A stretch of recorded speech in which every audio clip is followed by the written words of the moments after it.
คราวละสีเป็นแพรแล้วพี่เจนก็ทำเป็นม้วนเหมือนรังนกนี่แล้วพี่เจนก็เอาทิวเรนเซียฮูสตันเนี่ยมาใส่เป็นรังนกข้างหน้าข้างหลังนะคะเวลาทำต้องทำทั้งข้างหน้าทั้งข้างหลังนะย้อนแสงนะนะปรับเนี่ยมันก็จะน่ารักนะคะพี่เจนก็ม้วนเนี่ยนะคะเอาหางของ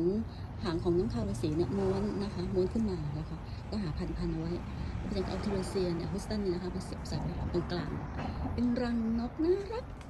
นะคะหรือจะอันนี้พี่เจนทำอย่างนี้ก็ได้เสียบตรงกลางแต่นี่มันไม่มีดอกเนี่ยมันเลยดูไม่ค่อยเด่น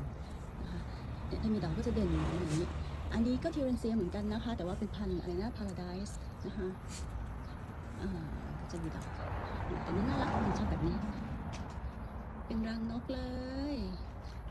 ทิวเรนเซียนะคะฮูสตันอยู่บอกนครศรีนะคะตัวเขาก็เป็นแพรของเขาเป็นแพรของเขานะคะ